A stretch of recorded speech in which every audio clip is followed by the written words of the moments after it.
Okay, so this was the design phase that I did, so I could come out with that layout that I come up with. If anyone's got any other ideas, let me know. But basically, fluid inlet comes through the wall, as I showed, through that stainless steel pipe just there. Comes across and drops into the heating big 7,000 litre tank. It gets heated and stirred. Once it goes through that, it comes out of that pump there. That's a pump there, feeding up that line there and up onto the roof. External roof heat pipe. Now I've done it this way so it's, instead of showing you the whole plan, otherwise you're sort of looking at the whole picture, you can see where we're going to follow the procedure. So it comes in, goes up, goes across the external roof heating pipes. Let me move this bit of paper. Goes across the roof heating pipe, so it comes up, comes in here, gets agitated, goes across, out the thing, up onto the roof, across the heating pipes. Come back along, would go back down and into the other tank. Now this tank here, that's its outlet, that outline there. Right, let me grab a pencil, would be better. Bear with me one sec. So its outline is that there. Okay, now it would come into there as a second agitator and heating tank. Once it goes into there, I've designed it that this is the shed, so this is the outline of the shed there. There's your back wall of the shed, side wall, front wall. That roller door is here. Now the roller door sits there, that's why they have to be inset by that distance so that it's all to 120 scale, so I've just gone and measured it all out. Now the shed's 3.2 to the halfway point, and obviously 3.2 overall, so it's 6.4 overall there. And then it's 4.2 this way, okay? So basically it goes out of that heating agitation tank through another pump, comes up through these old holes that are in the top anyway for air, so it doesn't create a vacuum. I'm hoping to be able to run this one here through a siphon because this one here is higher than this one. So once I create a siphon, it should be able to go up over all the roof and then drop into that through a siphon essentially.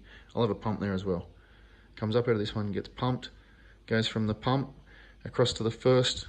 Now these are stacked two on top of each other, 2, 4, 6, 8, 10, 12, 14, and then 3 across the top of the tank. So they sit above the top of the stainless steel square tank, and you can still open the lid on this side, check it all, see what's going on. This one is not actually anaerobic yet. This one's still aerobic. It hasn't even created anaerobic conditions in these. It's still got air. It's just creating heat and agitating, so it's in smaller particles. Once it goes from that tank, it's straight away, once it's here, it's anaerobic. Once it gets here, it's going to go around the top course of tanks. Everything is sitting level. It's going to go around the top course of tanks, outside of the shed wall, into the ones outside. These ones will all be black. This is west out there. So if I can get that nice westerly sun just pumping the heat into them. Comes along, goes outside through the edge of through the side of the shed, through these top row. Now remember, so these are all too high. Through the top row, comes along, goes back. This is the water. This is the water. There. See the arrows. Then it drops. Then it goes across the top series of tanks here, because these ones are all at the same height as all these, because they sit perfectly above the square stainless steel tank.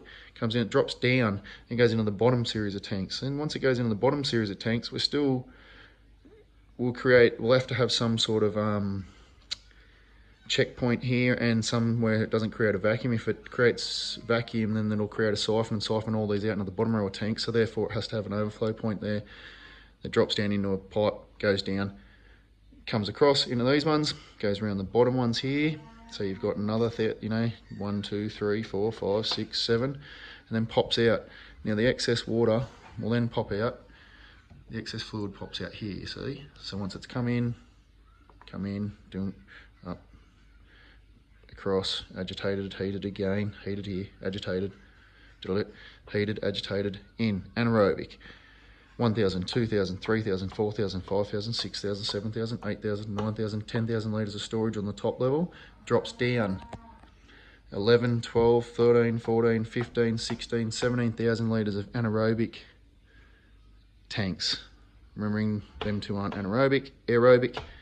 So by the time it gets here, we should have been able to be in the system for about, if we flush out 1,000 litres a day, I've got 12,000 litres outside in the other tank. I've got 7,000 here, 4,000 here, and then I've got me 14,000 of anaerobic tanks. So I should have 14,000 litres of anaerobic tanks plus the heating, agitation and storage tanks prior to them, and the outlet for the fluid. So that's the fluid side of things done. Let me go to the gas side now, and I'll open up the back of the shed. So out the back of the shed is where you would have seen that those compressors were. So the compressor was sitting here. The big silo is sort of somewhere out here. Somewhere here, sorry. Okay, so now for the gas side of things, the red line is the gas line.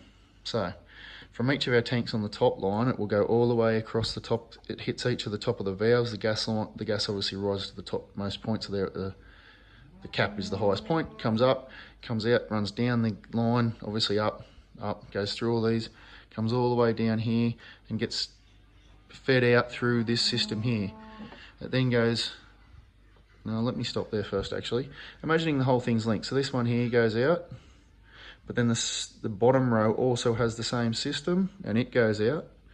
And then these three here have one that goes out. Okay, so that's your gas feed lines.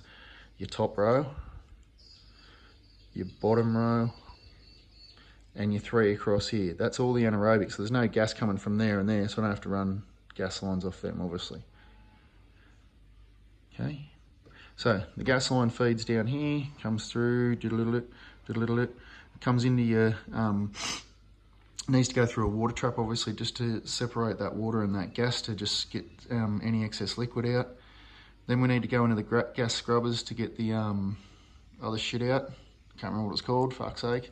Anyway, then it goes back through, and then it goes into the other water trap and through the other gas scrubber. Once it goes through there, so the gas has come out of the shed and it's running down behind the shed now through the scrubbers, through the water traps. It will then come along. It will feed a generator, so I can create because I have a 3-phase power box here, so I can create 3-phase fucking energy through the generator.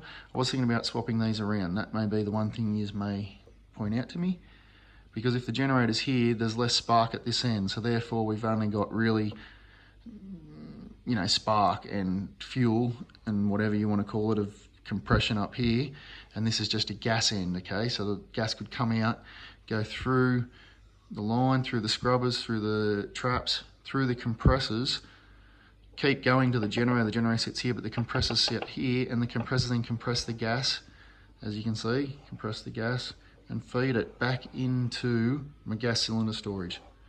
Now that's there because I need to be able to back a truck up here, or my vehicles, or whatever it may be, to unload that gas to sell it, or to use it, or blah, blah, blah.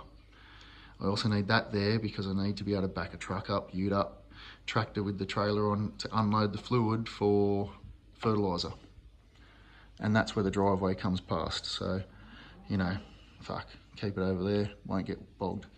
So then the excess gas comes down here. The gas that I don't want to use and I want to use back in the shed to goes back in for the gas feed line for shed heating. So for the piglets, for the mothers particularly, whatever, but particularly for the piglets, what am I saying? So that's your gas line going back in the gas heating system back in the shed. So on an overall, fuck, 8.5 minutes, pretty detailed, but that's it.